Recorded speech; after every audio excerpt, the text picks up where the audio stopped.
for the coming session of Parliament, I cannot avoid commenting on the noise about the anti-homosexuality law that you enacted and I signed recently.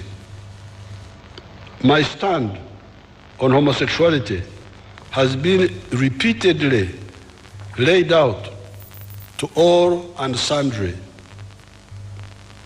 It starts with a few questions.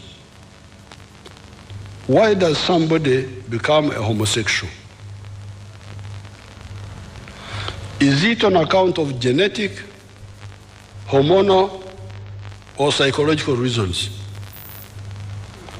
Discussions with our doctors and the other African doctors who had a conference with African members of parliament from 22 countries unequivocally led us to conclude that homosexuality is as a result of psychological disorientation at some point in one's life, not genetic and not hormonal, as some of us initially thought.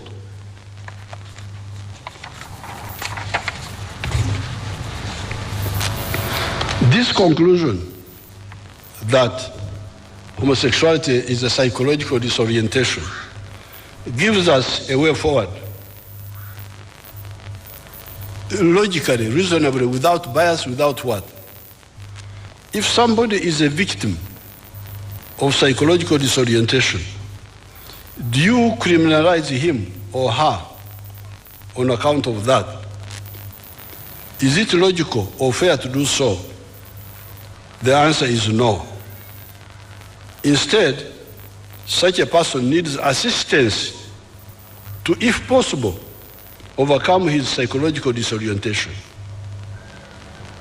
I am glad the MPs agreed with me and clarified this point in the law.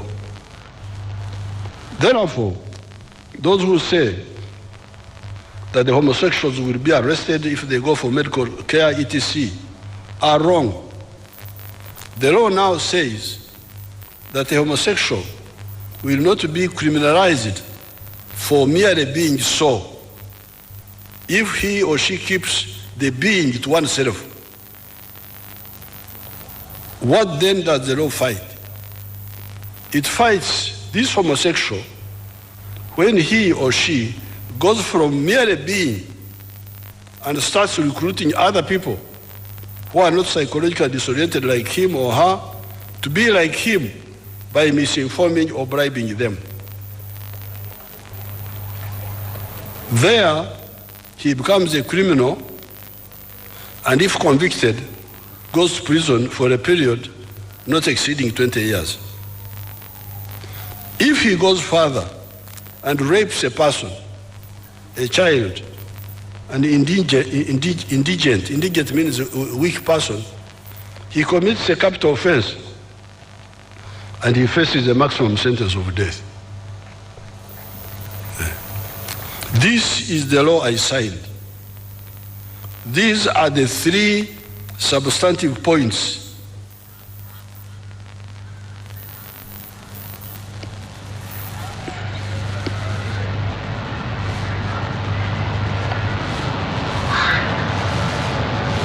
I think there's something missing here. Oh, these are the three substantive points. Being is your personal problem. Merely being a homosexual, that you find you are disoriented, you don't like the ones you should like, you like the ones you shouldn't like. Being is your personal problem. Promoting is criminal and qualifies you for prison. Raping qualifies you for a possible death sentence. So you people, when you are arguing with these people, go for the substance. Don't be diverted to these other.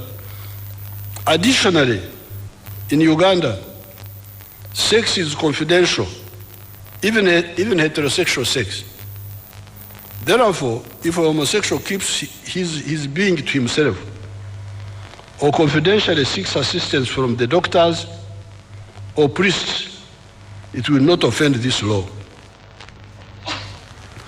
I have told our MPs that if there are still some illogicalities in the law, such as forcing employers to know who is a homosexual in the company, or landlords to know which tenants are homosexuals, we shall work to amend them and keep the substance. We should go for the substance, not these other, because I have heard some people talking about that. But I will call our MPs and we'll talk about it. Therefore, doctors and other health workers, providers, should assist those patients who come to them bearing the 3 substantive points in mind. I will arrange a dedicated broadcast on this issue toward the end of June. I will give a whole broadcast on this issue. Now, finally, you're about to be saved from me. I wish to end this address by thanking Parliament